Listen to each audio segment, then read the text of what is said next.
Vriende, goeiemôre. Dis Vrydag 25 Julie en ons is by Koffiekuier 959. Ons gesels vanoggend oor Lukas 11. En onthou nou waar ons vandaan kom, dis ons nou die reis. Lukas vertel vir ons van Jesus se op pad wees na Jerusalem met die oog op sy kruisiging en sy opstanding nou op die ou end. Maar in hierdie op pad wees, hierdie reisverhaal, vertel Lukas vir ons 'n klomp gebeure wat iets van die koninkryk van God met ons sigbaar maak.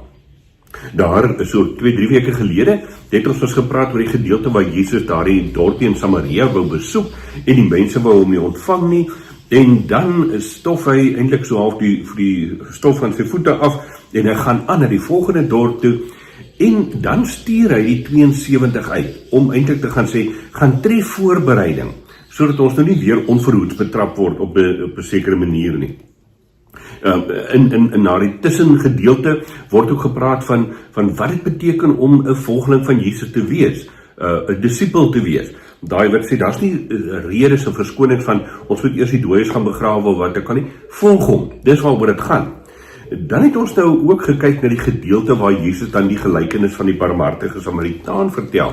Iemand wat vir hom vra, maar Here, hoe moet ek dan die ewige lewe verkry? So 'n verstrikvraag. En dan vertel Jesus hierdie verhaal, hierdie gelykenis van die barmhartige Samaritaan, juis om vir mense te sê dat die liefde wat vanuit jou verhouding met God kom, is 'n liefde wat eintlik kleurblind is, wat oor grense heen gaan, wat help daar waar jy kan help, met die mense wat die Here oor jou lewenspad bring.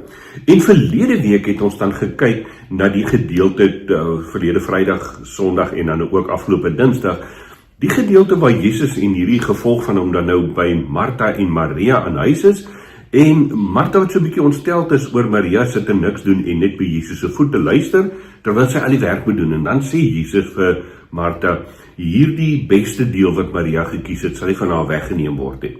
Nou, natuurlik vriende, daar is dinge wat gedoen moet word, maar dis daai balans om vanuit jou verhouding met Christus, vanuit by sy voete sit, dan nou elke dag te leef.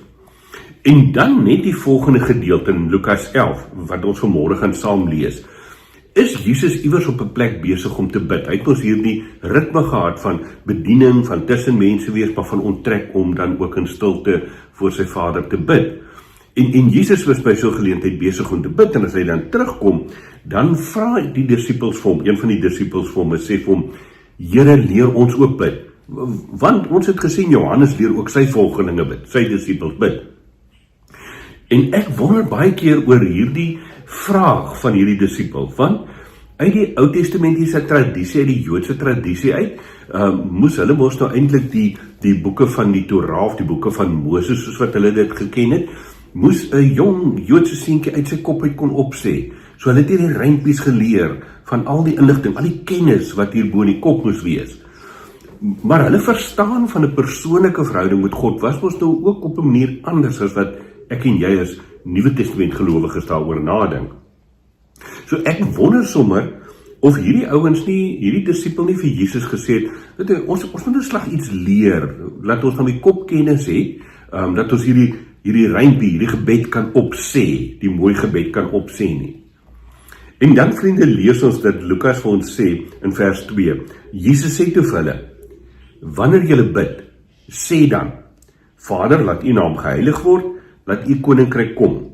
Gee ons elke dag ons daaglikse brood en vergeef ons sondes, want ons vergewe ook elkeen wat teen ons oortree. En laat ons nie in die versoeking kom nie. Net hierdie paar woorde, wat eintlik soos wat ons mos nou die Onse Vader ken, so 'n verskraling is, so 'n bietjie 'n kort opsomming is amper van die Onse Vader. So, dis asof Jesus hierdie disipel antwoord en sê, as jy dan nou daai modelgebed, daai woorde, daai rympie wil leer, hier is dit. Dis die basiese van waaroor dit gaan. Maar dan stop hy nie daar nie. Dan gaan hy in vers 5 en sê verder vir hulle, sê nou een van julle te vriend, en jy gaan in die middel van die nag na hom toe en jy vra, vriend, leen my 3 brode, want 'n vriend van my wat op reis is, het by my aangekom, en ek het niks vir hom om vir hom voor te sit nie. En die antwoord dan nou van binne af, moet my nie lastig val nie, die deur sal gesluit en my kinders en ek is al in die bed, ek kan nie opstaan om dit vir jou te gee nie. Dis 'n bekende scenario in daardie tyd, in die gasvryheidskultuur van die Jode, was, as iemand daar by jou aankom, maak nie saak watter tyd van die nag nie, dan gee jy vir hom kos. En hierdie ou sit in hierdie penarie, hierdie scenario wat Jesus skets. Hier kom 'n vriend van hom aan, hy het niks in die huis nie, skande. En nou gaan hy na die buurman toe, hierdie ander vriend van hom toe. En hy klop aan die deur en hy sê, leen my 3 brode asseblief, ek het iemand gas wat hier aangekom het. Nou, stel jou voor, sê Jesus eintlik vir hierdie mense, vir hierdie disippels, stel jou voor, hierdie ou wat dan nou opgeklop is, sê, ek maak hier die deur op, ek en my kinders sal in die bed, ek sal môre met jou praat, ons gaan nie nou help nie. Dis ondenkbaar, dat dit sou gebeur het. En dan sê Jesus, in vers 8, ek sê vir julle, al sou hy nie opstaan en dit vir hom gee, omdat hy sy vriend is nie, sal hy tog opstaan en hom alles gee wat hy nodig het, omdat hy hom nie skaam om aan te hou vra nie. Hier bring Jesus so 'n bietjie van 'n, kan ek maar die Engelse woord gebruik, so 'n bietjie van 'n twist in die verhaal rondom gebed in. Dat hy vir die disippels wil leer om te sê, gebed is nie net 'n mooi rympie wat ek en jy opsê nie. Gebed bring ons in hierdie vriendskapsverhouding met God in.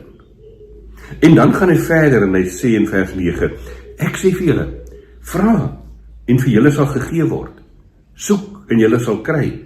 Klop en vir julle sal oopgemaak word, want elkeen wat vra ontvang en elkeen wat soek kry en elkeen wat klop sal oopgemaak word voor. Is daar 'n pa onder julle wat as sy seun vir hom vis vra, vir hom 'n slang sal gee in plaas van die vis? Of as hy 'n eier vra, vir hom 'n skorpioen sal gee? Dis mos nou ondenkbaar nie? Ons paas wil vir ons kinders die goeie gee. En Jesus sê juis, as julle wat sleg is, dan weet of julle kinders goeie dinge te gee, die Vader in die hemel weet tog baie meer.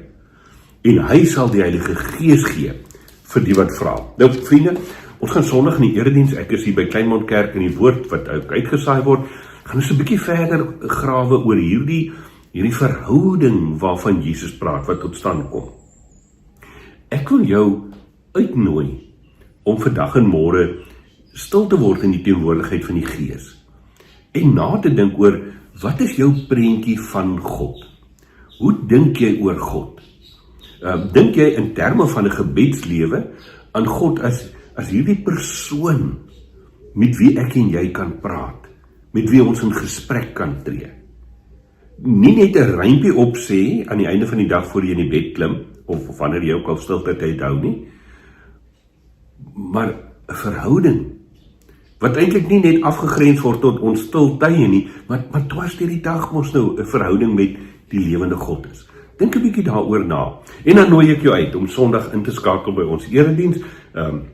Ou Kobus sal natuurlik soos altyd vir jou die skakel uitstuur van ons aanlyn erediens op YouTube. Dan gesels 'n bietjie verder en volgende Dinsdag TV. Dan praat ons nog so 'n derde ronde 'n bietjie oor hierdie wonderlike teks van Lukas 11.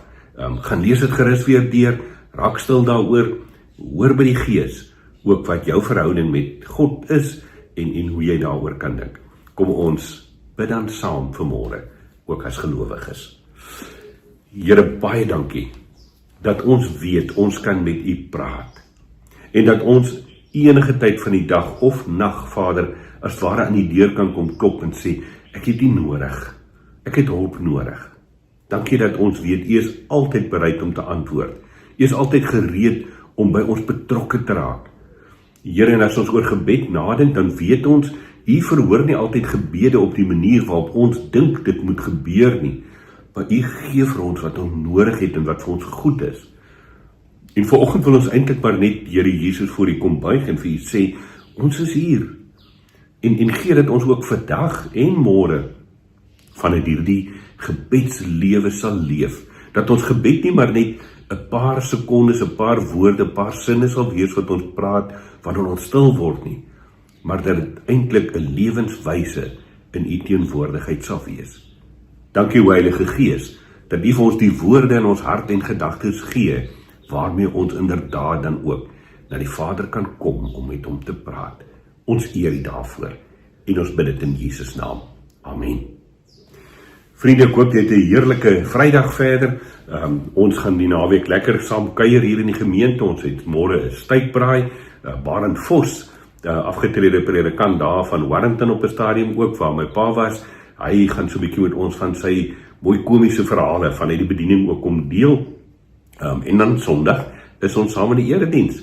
Geniet jou naweek, geniet jou koffie en leef in teenwoordigheid van die lewende God elke oomblik. Mooi loop.